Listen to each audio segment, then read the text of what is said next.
Good about SMGs. This is Nigeria News Center. Let us look at Nigeria after Civil War. We understand that Gowon was the president of Nigeria during the war and he had a slogan, which is to keep Nigeria one is a task that must be done. Mr. Raphael Ngbechi, I had a conversation with someone from Plateau State, where Gowon comes from, Mr. Paul to be by name. He said by now, they think Gowon will be regretting for keeping Nigeria together as a one country. What is your reaction?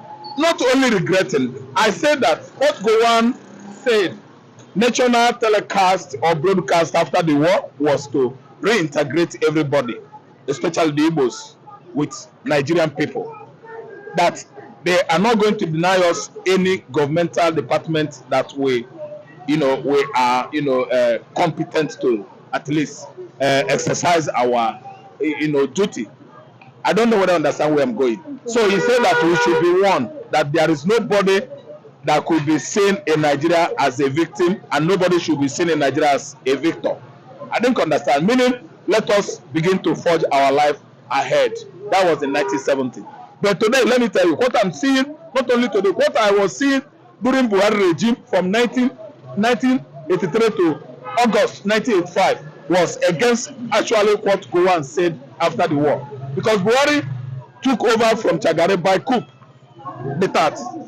Buhari started being clannish, not only clannish, over tribalistic against the same Igbo people. If you see what transpired, what he did, how he at least ran his government from 85 down back to 1983, we found out that Buhari was against particular tribe in Nigeria, Igbo tribe. Look at the way he executed the cocaine poachers. You will find out that out of those cocaine poachers, 3 that were just already executed, 1 was a Yoruba, the 2 are Biafrans. 1, the former Bende State, I think 2 guys from there. Then the other one is from Enugu, Nkemawo. Nkemawo was senior brother from Oko Polytechnic, was killed alongside with other states. So you will find out that Buhari did not live up to the expectation what Gowon expected of Nigeria to be. And again, I'm trying to tell you that if Gowon could be sincere to himself, I know he's an elderly statesman now, he should have gone. He is supposed to go to court, sue Tinubu to court, sue the former president of Nigeria, a predecessor to Tinubu, that's Buhari, to court, because they did not actually do what the whole Nigeria expected of them. Gowon ran a government that was seen as a unifying government, a government that was so cohesive that Igbo man was happy, Yoruba man, Hausa, and the other ethnicities in Nigeria with him. But this time around, you see the kind of government Buhari ran from 83 to 85. Too bad, too tribalistic, too divisive. I don't know what to understand what I mean. If you look at Buhari government, then we find out that Buhari is a highly tribalized man. If not that Ibiagbo was him, Buhari would have done what he did from last year to 2015.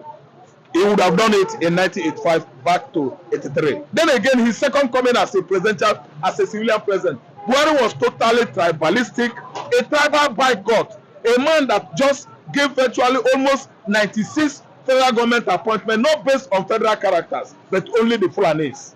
Are you listening to me? That was not what Gowon agitated or expected of any other oncoming president or leader. Then, from that 1970 till date, Gowon did not dream that kind of leadership in Nigeria, which is why I'm trying to accuse even Gowon that he should have stand on his right. Sue Buhari, bring him to a parliamentary justice to at least express, to allow justice to catch up with Buhari. And currently, what Tinubu is doing is not actually expectation of General Gowon in 1970. But let me bring this angle to it. Let us analyze this in relation to what is happening in Plateau. Yeah. Because we have seen so much age-long host community Fulani headers clashes. And it looks as if the headers are always at advantage. So what do you think will be running in the mind of Gowon, seeing his people being killed at ease by invaders who are Fulani? Agony in his heart. Agony should be in his voice. See, let me tell you, I wonder the kind of psychological horror, horror that Gowon is, kind of subjected right now, because he was the man that fought for unity of this country from 1970 back to 1967.